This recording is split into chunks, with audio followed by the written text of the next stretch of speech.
Hola, en este vídeo os cuento las vidas de dos mujeres valientes, Helen Keller y Anne Sullivan. Vais a ver por qué. Helen nació en Tuscumbia, Alabama, donde su familia tenía una granja. Su padre había sido capitán en el bando confederado, que para cultivar los campos de algodón defendía emplear esclavos, pero al perder la guerra de secesión, sus ingresos se vieron mermados y debía mantenerse con su diario, viviendo más modestamente de lo que antes había disfrutado. Su hija era alegre e inquieta. Ya había aprendido a caminar, pero a los 19 meses de edad, tras una rara enfermedad, se quedó ciega y sorda total. Al no poder oír, no aprendía a hablar de forma natural. Sentía frustración y agresividad. Su rabia aumentó al percatarse de que las personas empleaban la boca y no los gestos, como ella venía haciendo, para comunicarse. Se movía por los espacios abriendo sus brazos. Disfrutaba con las flores del jardín y con los animales que había por allí. Jugaba con la hija de la cocinera, una niña de color, Martha Washington, 6 años mayor que ella.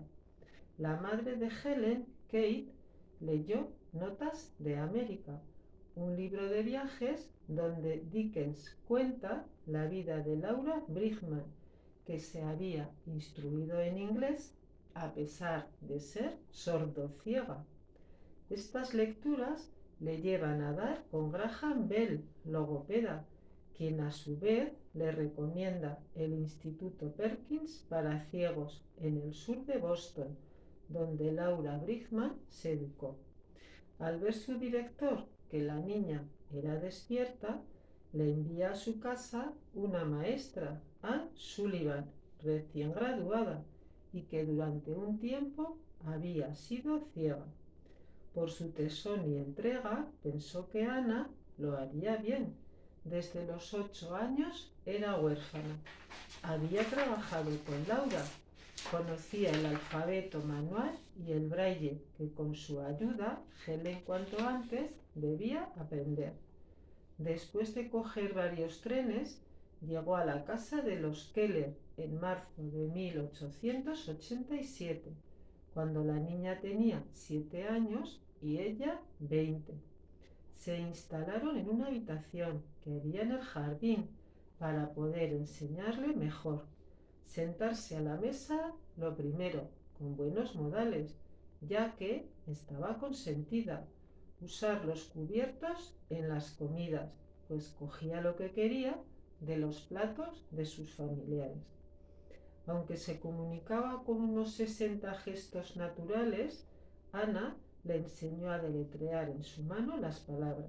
Al principio se resistía, no entendía la relación, pero en cuanto comprendió que cada término a un objeto se refería, su ritmo de aprendizaje se aceleró. Comenzó a formar frases y a asignar agua, alfiler, sombrero, levantarse, sentarse y andar. E incluso expresaba sentimientos. Participaba en las conversaciones, formando palabras en la mano o tocando los labios para leerlos.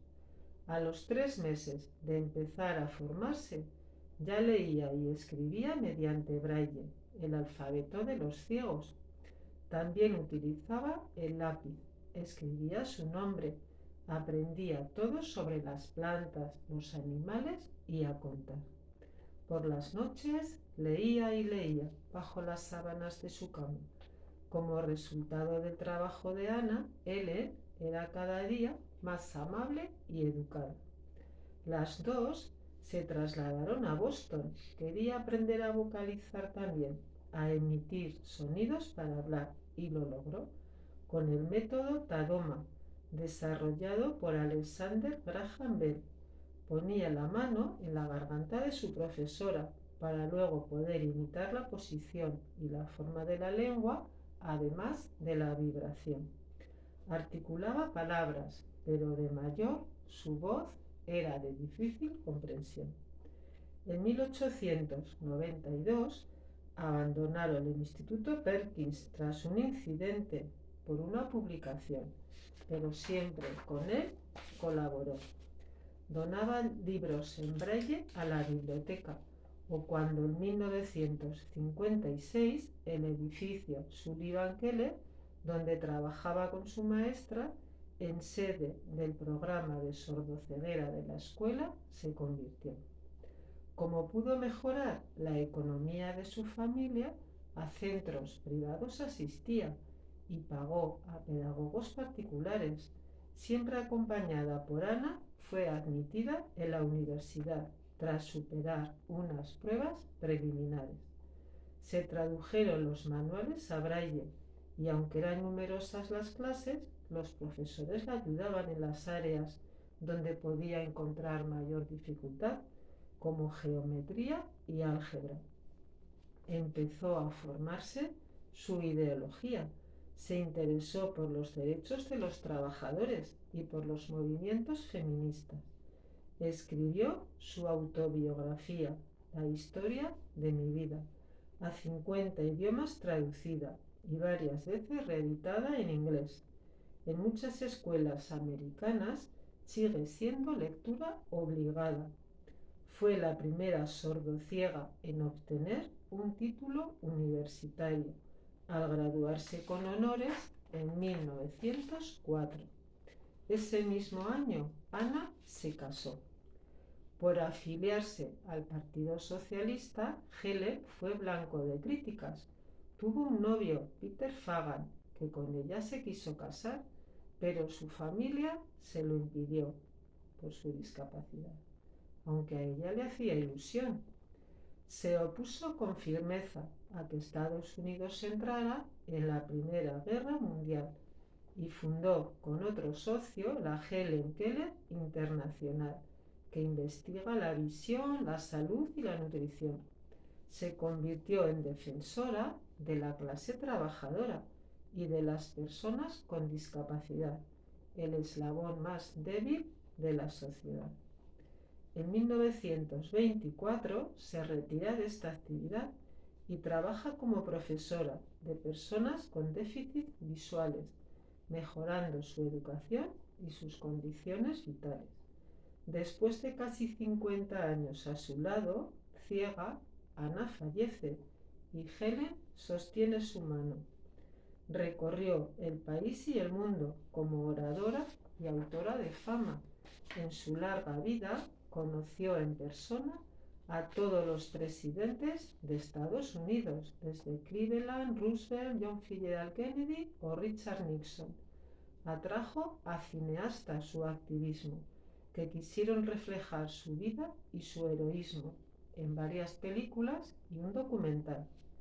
En 11 años visitó 35 países en América del Sur, Europa y África, financiada por la Fundación de Ciegos Americana. Como buena pacifista, estuvo en Nagasaki e Hiroshima, donde 2 millones de personas le dieron la bienvenida. Visitó a los soldados sordos y ciegos americanos tras la Segunda Guerra Mundial, a los que animaba a seguir luchando. Con su asistenta, Polly Thompson, recaudaba fondos para los ciegos por el mundo entero. Desde 1961, en silla de ruedas, se desplazaba.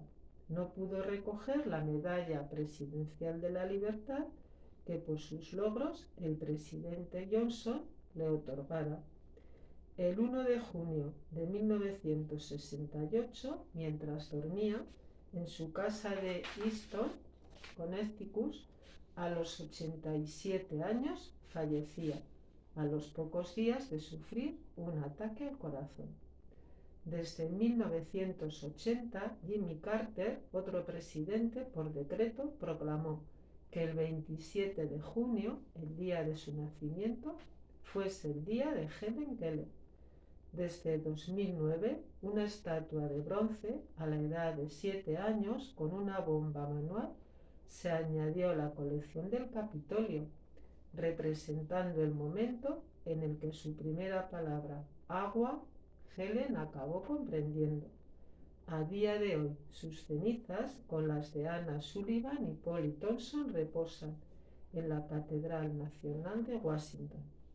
Por su ejemplo de coraje y superación, su caso pasó a recogerse en muchos manuales de educación. Su voluntad de hierro inspiró a personas limitadas y defendió sus derechos. Y aún lo sigue haciendo. Os voy a enseñar algunas imágenes. Esta es la casa donde vivía de pequeña, que había construido su abuelo en 1820. Esta es una imagen, una foto de ella de pequeña. Aquí es con 7 años, cuando la conoció Anne. Cuando llegó a su casa, Helen estaba como asilvestrada, no tenía normas. La familia pues hacía lo que podía, fijaos, ciega y sorda. Su conocimiento del mundo era muy limitado, pero al leer la madre la biografía de Laura Bridgman, que también era una sordociega, que nombraba a Dickens en su libro de viajes por América, ella quiso pedir ayuda en ese sitio donde ella había aprendido, que también Ana había trabajado con ella. Entonces fue a dar con Graham Bell, fijaos, el famoso Graham Bell. Aquí es otra imagen de Helen leyendo. Me gustaba mucho leer. Hay muchas imágenes de ella leyendo. Esto es cuando se graduó en la Universidad de Radcliffe. Fue la primera sordociega en graduarse. Aquí es con los soldados después de la Primera Guerra Mundial. Aquí es en Hiroshima, Nagasaki, en Japón, después de la bomba atómica. Esta es la portada del libro, el primer libro que escribió, La historia de mi vida. Le ayudaron Ana y su marido. En 1903, cuando estaba en la universidad. Aquí os enseño el cartel de la película más conocida sobre su biografía, que es El milagro de Anna Sullivan.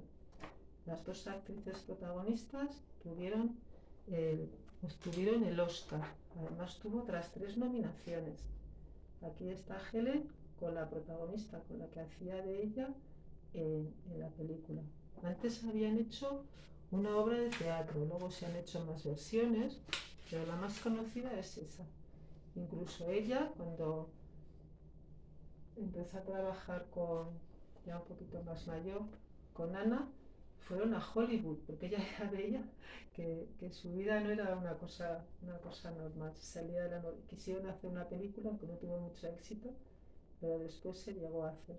Aquí es leyendo los labios, otra imagen, aquí ya de mayores. Fijaos que Ana murió en 1936, pero Helen vivió hasta 1968. Tuvo 2 asistentas más. Esto es cuando escribía con lápiz. Aquí es una imagen de mayor leyendo braille. Fijaos, dicen que sus ojos eran de cristal. Lo que os contaba de sus asistentas, aquí están enterradas en la Catedral Nacional de Washington. Está Helen, Anna y Polly Thompson, la otra asistenta que tuvo al fallecer Ana. También tuvo otra más, pero esa ya no nombran tanto, estuvo menos tiempo. Aquí es con Graham Bell, aquí con Mark Twain, que era muy amigo de ella. Aquí con Chaplin, con Charlotte, fijaros, se codeó con los personajes más importantes de la época. Esta es una moneda de $0,25 en Alabama.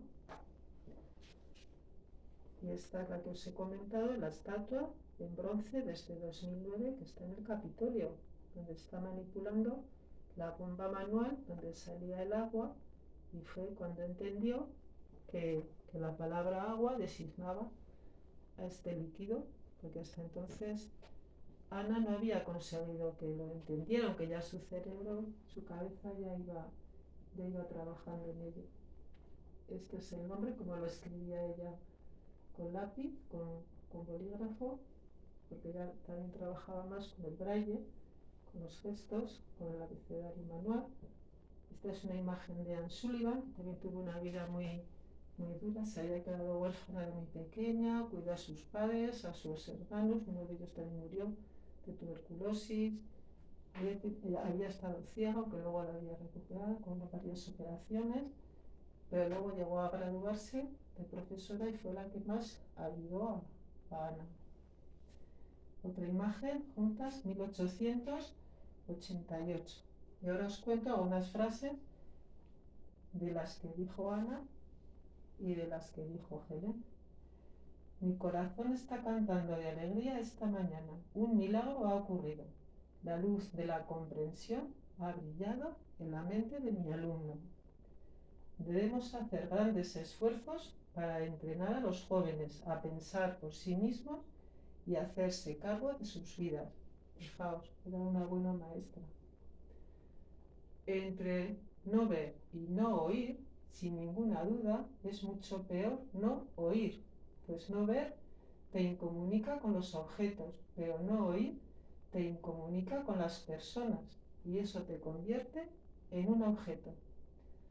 Otra cosa que dijo, soy solo una persona, pero aún soy una persona. No puedo hacer todo, pero puedo hacer algo. No voy a rehusar a hacer el algo que puedo hacer. Las cosas más bellas y mejores en el mundo no pueden verse ni tocarse, pero se sienten en el corazón. Aquí nos recuerda. Uno no debe nunca consentir arrastrarse cuando siente el impulso de volar. Fijaos qué personalidades tan fuertes. Espero que os haya gustado. Un beso.